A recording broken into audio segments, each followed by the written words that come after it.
Oi, gente, tudo bem? Aqui é a Bruna e hoje eu vim falar sobre a energia, o peso da não permissão. Por que a gente sente às vezes que vai fazer uma coisa boa pra gente e seria até viável para essa família, para esse grupo que a gente tá, mas a gente sente que não tem uma permissão. Então, eu trouxe aqui alguns pontos, eu vou ler e a gente vai discutindo. Ambientes onde a gente é chamado a ter o amor muito condicionado, ou seja, a gente tem que ser útil, tem que caber num papel, tem que ter uma função para a gente sentir que existe, que é amado, dificilmente a gente vai ser livre se a gente não se apropriar dessa liberdade e aí arcar com as consequências disso, gerando às vezes até o afastamento dessa família, a decisão do afastamento ou do contato mínimo. Por quê? Quando a família tem um planejamento de nutrir a doença emocional do grupo, cada um se nutre daquilo, é um padrão mais doente, dificilmente a autonomia ela vai ser uma coisa estimulada e liberada. Então a família, desde que a gente é muito pequena, ela começa a sabotar tudo que não geraria um lucro para ela, né? Então, sempre são famílias que se alimentam muito do ganho secundário. O que é o ganho secundário? A gente tem um ganho primário, né? Se eu for extremamente autônoma e for bem na minha profissão, eu me torno uma executiva e viajo, olha que legal, ganho primário, né? Ganho de desenvolvimento. Mas se eu fico aqui em casa fazendo bolinho, eu me canso menos. Então, mas aí eu tenho uma casinha, tenho um lugarzinho muito confortável. Então, isso se torna um ganho secundário. Isso aqui foi um exemplo. Se vocês começarem a perceber na dinâmica de vocês, na dinâmica de vocês, não diria, mas na dinâmica de grupos mais disfuncionais, esse ganho secundário, esse lugar permanece muito. É muito comum, por exemplo, um pai fica desempregado anos e aí bota os filhos para trabalhar e ele diz: eu tô incapaz, eu tô velho, né? Vocês têm que me sustentar porque eu fiz muito sacrifício. E às vezes essa pessoa vai se autodestruindo, né? Aquela coisa assim, come doce à noite, aí já é hipertenso, já é diabético, e aí vai toda a família contornando. Isso gera uma energia de cobrança, de dívida, e aí dissipa a nossa energia até dos empates que precisam focar mais. Os empates eles se organizam muito com foco, com a fluidez, com a coisa leve, com a coisa boa, com valores positivos. E aí tem um outro lado que puxa, sabe? Que tá sempre em confusão, que tá sempre enredado alguma coisa, que aconteceu uma questão desafiadora que a gente tem que ir lá resolver. Não tem ninguém para resolver aquele pepino. Então não tem energia pra gente se dividir. Eu tenho uma cliente que queria começar um trabalho online há um tempão. E tudo dela escangalhava, gente. Ela comprava o celular e não dava certo. Ela comprava o telefone e o microfone não dava certo. E aí eu fui falando com ela o que pior pode acontecer se você focar realmente nesse lugar que você tem potência e ela tem mesmo potencial para isso. Eu vejo que vocês também aqui têm muito potencial para gerir a vida de vocês, até pelas conversas do Instagram, no direct, são super legais, a gente tem vários papos, um engajamento muito bom, uma troca muito boa. Então vejo que essa potência tá ali. Então, se vocês olharem a vidinha de vocês lá, né, desde criança, a gente vai ver que tem esse sabotamento, esse não estímulo ao fortalecimento da identidade, esse processo de individuação, conquistas pessoais valorizadas. Eu quando fui morar, né, mais sozinha, assim, com outras pessoas, fui me distanciando ali da família. Eu tava crente que minha mãe tinha guardado várias coisas que eram valiosas para mim. Eu realmente tinha acreditado que ela tinha guardado, que eu desenhava muito bem, eu tive alguns elogios na escola, eu escrevi orações muito pequenas e eu tomei um susto quando eu abri as pastas, né, depois que ela faleceu e não tinha nada. Não tinha nada. Eu tomei um susto, porque realmente jurava que ela tinha guardado. Eu acho até que ela falava que guardava.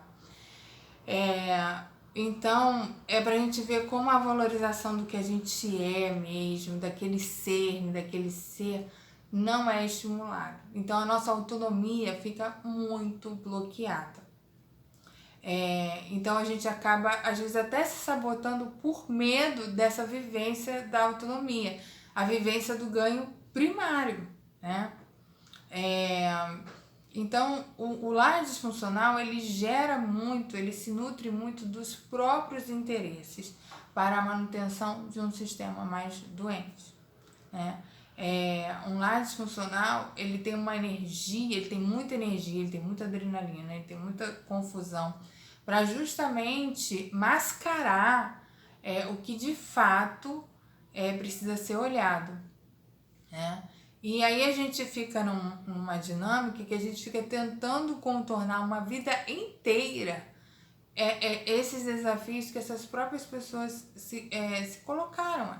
A gente acredita muito que a gente não tem escolhas. E às vezes a gente tem só uma opção. Uma opção assim, né? A gente tem a opção de ficar e tem uma opção que vai crescer e a gente não está muito confortável. Mas talvez para a gente conseguir a opção master, que é o que a gente quer, a gente tem que passar por aquela escolha ali. E é uma escolha também. Você poderia escolher ficar, né? E aí isso é muito doloroso. Então, analise se o seu corpo fica confortável nos lugares que você está. Eu pedi para uma cliente minha fazer esse exercício, que ela é extremamente valorizada no trabalho. E ela ama ir trabalhar. E aí, na casa da sogra, é um desconforto, aí começa a passar mal.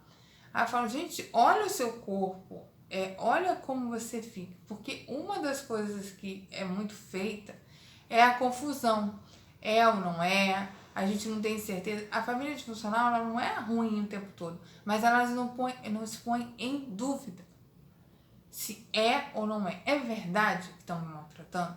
É verdade que há violência? É verdade que é assédio? É verdade que estão me humilhando? E eu sempre falo, verbalmente, o maltrato, ele só tem a característica do maltrato, né? E a gente tem a tendência a falar assim, essa pessoa tá muito mal com ela. Tá. Mas o maltrato, para mim, é um mecanismo inconsciente de expulsar o outro. É que não quer você ali. Mas a pessoa não quer a responsabilidade de falar que não quer você ali. Então ela vai maltratando para você se virar e sair. Minha visão, tá, gente? A minha visão como Bruna, eu falo para vocês, mas, né, eu quero que vocês sejam autônomos e pensem por si. E lembrem-se das consequências dessas escolhas e até de como você vai gerir a sua autonomia. Isso é um processo da vida, é um processo de adulto, né? Então, todas as vezes que vocês estão sentindo assim que conheceu um cara legal e aí não teve apoio da família, ou a família começou a encrencar ali com a pessoa. Tem um amigo que você se sente muito confortável, você pode falar das suas questões, aí tem uma mãe puxando, esse amigo não serve. Essas coisinhas assim, que não são coisinhas, isso é tudo para limitar essa autonomia, para limitar o seu crescimento, para limitar o seu autoconhecimento, porque a ideia é que você seja, desculpa o termo, ser usado, seja útil para manutenção do sistema doente, né? Pelo menos é isso que eu entendo. Então, a gente vê muito peso de dívida, muito peso eu devo, eles fizeram tudo por mim, eu preciso estar lá. E a gente, com isso, a gente não vai crescendo e a gente também não deixa o outro ir arcando com essas consequências, com essas questões que eles foram cultivando ao longo da vida. A gente vai contornando as irresponsabilidades. Então, o cara, sei lá, vendeu a casa, a gente vai lá, arruma a casa, não sei o quê, aluga, bota um pai bonitinho, não sei o que lá. Aí a pessoa pronta de novo. É uma família que tá sempre viciada em adrenalina. Por isso que o Natal é tão difícil, né? O Natal é muito desafiador para essa dinâmica, porque pra gente que é mais empata, a gente se obriga a ir, a gente se obriga a estar lá, o discurso master disso é assim, o que vão falar. E uma das coisas que a gente tem que se libertar é do que vão falar, né? porque senão a gente fica muito escravo disso, querendo um apoio em lugares que não tem, já não tem.